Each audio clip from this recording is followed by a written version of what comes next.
Faraday presenta Ojos con Alergia y Picazón contra el Jardinero. Y el ganador es Faraday Extra Fuerte. Para aliviar la picazón de los ojos por alergia, actúa más rápido y supera a Claritin y Flonase aún a las 24 horas. Faraday, adelante.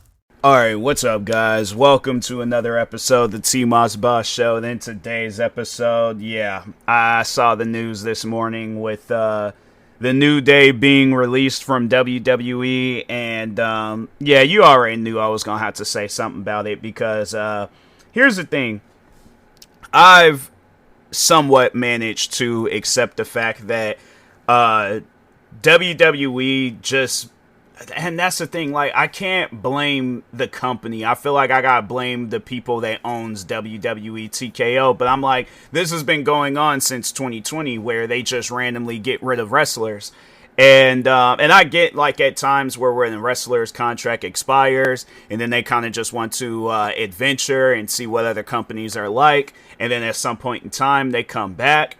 I feel like that's how it was before 2020, and then when 2020 happened, that's when we just start seeing a bunch of different wrestlers getting released. Now, yes, you did see where some went to AEW, TNA, or they just either retired or disappeared, and you don't really hear too much about them, but then it stopped at some point in time. Like, it just changed. Like, it was like, oh, okay, you know, we're coming back. Like, it's getting better and stuff, whether it's for the main event wrestlers, the mid-card wrestlers, or the wrestlers trying to make a name for themselves.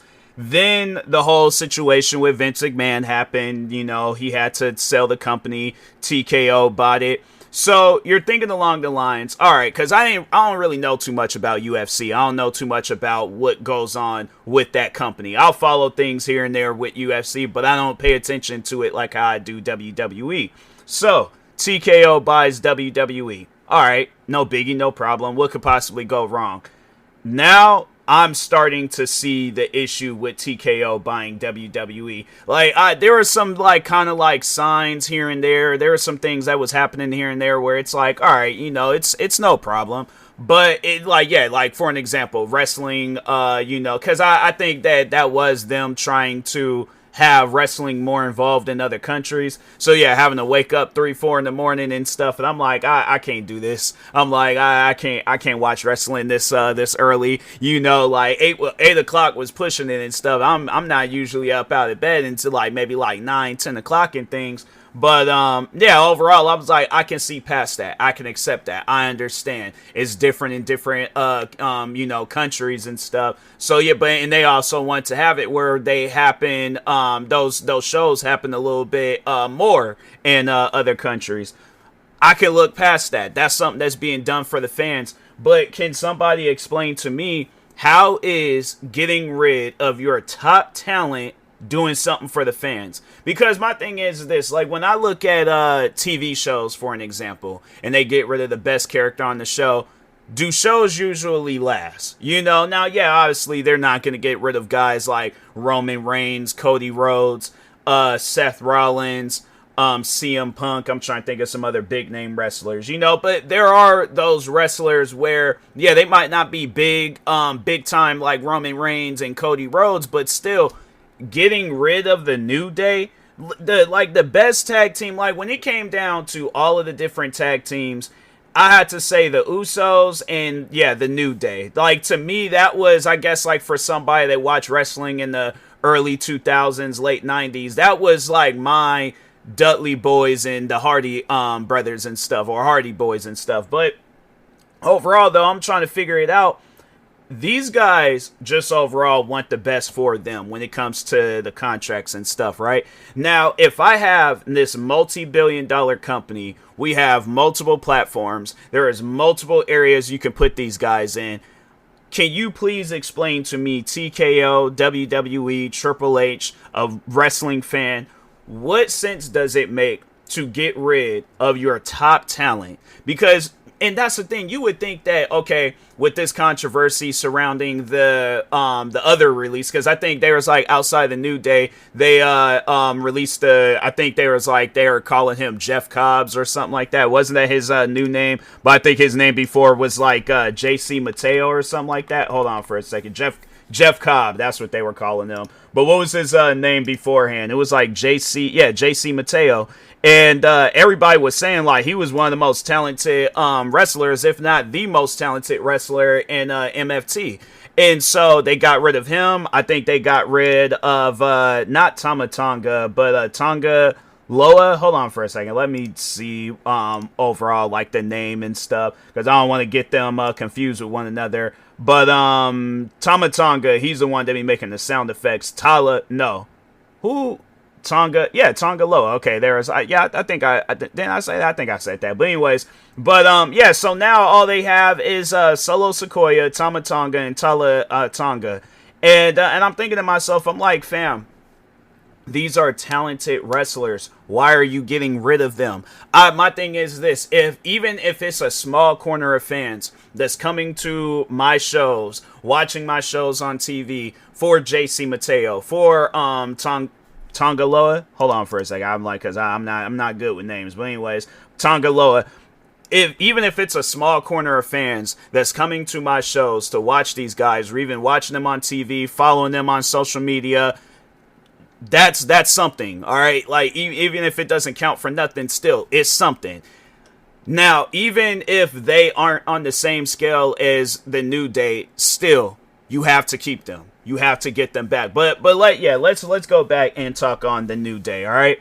You got rid of a big piece of the tag team division. What other tag teams is going to be going up against cuz you guys got rid of the Wyatt Six. It seemed like you didn't really know what to do with them. You hyped them up when they did that whole like, oh, we attacked everybody backstage. There was so much that could have came out of that. And then that was another thing too that I was hearing on the whole reason why, because of the Wyatt Six being released, was that TKO doesn't like dark wrestlers. Meanwhile, that's what makes wrestling is dark wrestlers. And that's the thing where I'm like, because I guess like that would be my question to TKO. Do you guys see yourself getting rid of Randy Orton? And then like now thinking about it, it's like I feel like that he hasn't really been on TV since WrestleMania. But what, you guys gonna try to make him into a good guy again? That doesn't even make any sense. What sense does like you're going backwards when you guys need to be? Here's the thing about the whole like dark wrestler stuff, because I'm like, that's the whole reason on why I like wrestling. Now, don't get me wrong, I do like when there's the good guy wrestlers and stuff, but at the same time, I'm like, when wrestling storylines get dark, and I remember that was one storyline that I was paying attention to a lot because it caught me by surprise, and I'm like, I had to say that was probably one of the most darkest storylines was when Matt Hardy had turned heel. Now, yes, this was before TKO's time, but no, Matt Hardy, he turned heel. Turned on his own brother. It was because I remember there was like so many different things that was happening from because I think that really did happen, but they turned it into a part of the story was Jeff Hardy, his real life house had burnt down. So so it was like there was that whole thing about his house burning down. They were trying to say that it was electrical wiring and stuff, but then they had wrote it to where it was Matt Hardy that burnt the house down. Then they were saying that too, where it was all like, oh, somebody tried to run him off the road. Then they were, Matt Hardy was behind that. Then it was another thing where, and I remember watching that and I thought it was real. But no, it was Edge. He had like that talk show. It was like the Cutting Edge, or what was it called? I think it was called the Cutting Edge. But anyways, Jeff Hardy, he's walking out. This happened years ago. You might be able to find it on YouTube and stuff. But anyways, Jeff Hardy is walking out. His pyros go off, but it shoots in his direction to where it's like, fire is just pretty much being shot in his face and things. I think he was safe and he was okay. But still, it's like you watching that and it's like, whoa, this is crazy. Then all of a sudden you see where them guys, Matt and Jeff Hardy, they're having it was a tag team match. And then out of nowhere, Matt Hardy, he just hit Jeff Hardy across the head with a chair. Now, when watching that, and then I think it was WrestleMania 25 is when they had they finally had their match together and stuff. I would say that was probably some of the best writing that those guys could have done with the Hardy Boys. And then, you would see at times like where they would try to recreate it. I remember they tried to have it where it got a little dark for the Bella Twins.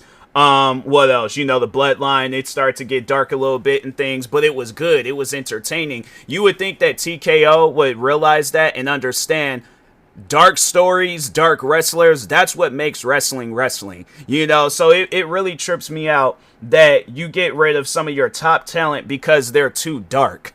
That to me, that don't even make no sense. That I'm like, cause I'm like, why are you guys trying to, even during the PG era? Cause I think that was when now that Hardy stuff had happened. It was during the PG era. You guys are trying to go back to that era of wrestling, but make it even more PG. Yeah, it was like, it might as well be a kid show at this point. I'm like, if you guys are just trying to take away all the good things of wrestling, take it away, and then you want this to be some kid friendly. I didn't realize I was watching a YouTube video, because I mean, man, to me, that just don't even make any sense. You're trying to make it into something that it's not. That's not what WWE is. And then it's like, oh, let's, instead of, having it where we give these wrestlers more TV time. And that's the thing, again, because I remember I talked about him before, and I just want to make it clear, I have nothing against that artist Jelly Roll. Why is it that, because there was that one SmackDown episode where he appeared 3 different times, and didn't he have like a match, or he got involved in the match? I can't remember everything that needs to be shown, that was shown in that episode of SmackDown.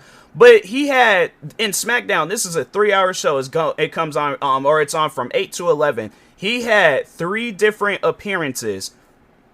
I'm still trying to piece it together. Why is he getting more TV? Why is he getting more TV time than the wrestlers that's been wrestling with you guys for how long now? And somebody that just recently got, I'm not saying he's probably been a wrestling fan for some time, but here it is, you guys got them on your payroll. That he's a guest, and you mean to tell me that he has more TV time than the wrestlers?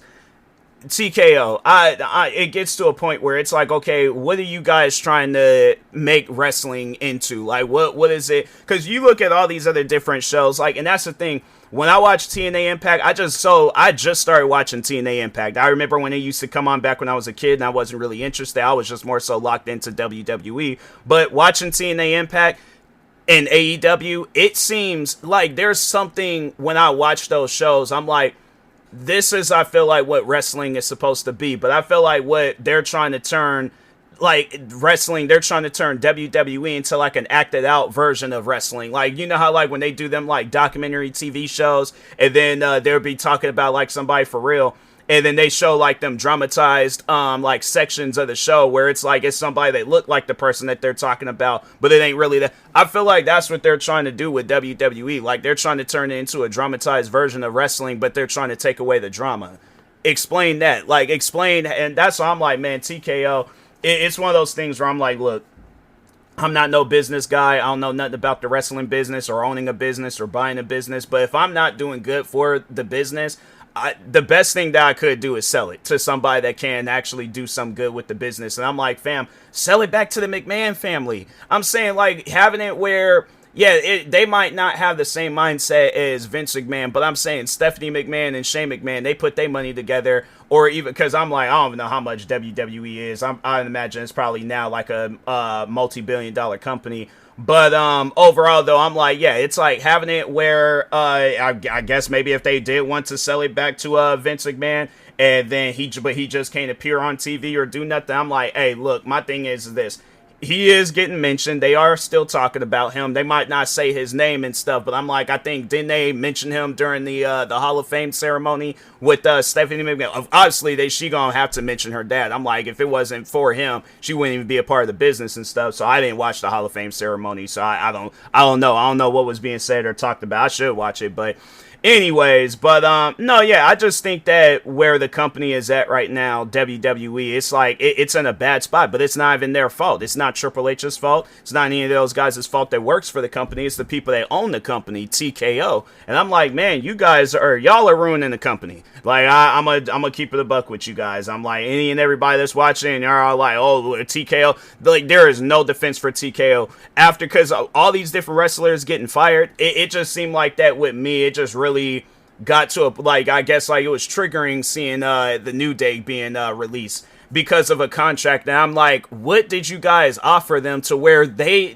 like the biggest wrestling company in the world, and they left? this reminds me of Sasha Banks, and I'm like, I honestly think that's what's gonna happen with them, is that they're gonna probably have to come up with some new name, or they are gonna have to, or they could, if they want to, still go by New Day, I guess, if WWE ain't being weird about it. But overall though, no, I feel like that's what's gonna happen. They're gonna start just going because I remember Xavier Woods, there was like videos of him when he used to be in TNA, so he could possibly go back there, and maybe if Kofi Kingston want to go there, then cool. If not, I feel like that he done had a good career and stuff. So I mean, if he does retire, or if they split or do whatever and things, I just think that TKO, they really need to like check themselves on what they're doing with the business, because what they're doing right now, I'm like getting rid of some of the most top talents and stuff. Like, you see it a lot within like other sports where it's like football and they get rid of their star quarterback. But I'm like, I guess if they're not doing good, then okay. And that's the thing with wrestling, it's not like how it is with like sports where it's unpredictable. Like, you guys write out the stories, y'all like know what to do when it comes down to these wrestlers, and you still getting rid of them. I guess like more so if we're talking like movies and TV shows and stuff, that's like if they just randomly kill off a character and there was even no reason to kill off that character. And it's like, you guys are writing the show, why kill off that character? What was the reason? And especially if it's on like some storyline stuff where they got released, then okay. But if on some real life stuff, that just, to me, that just don't even make no sense. So yeah, I'm like, TKO, I think that what's best for them, they definitely need to sell the company, because if anything, they're going to definitely lead WWE into destruction, because I'm like, what they got going on with the company right now, I'm like, this ain't normal. So, but anyways, with that being said, I'll talk to y'all later. Thank you guys for watching and or listening. Stay tuned for the next episode. Like, subscribe, viewing this on YouTube. Follow, subscribe, viewing this on the podcast streaming service, and peace.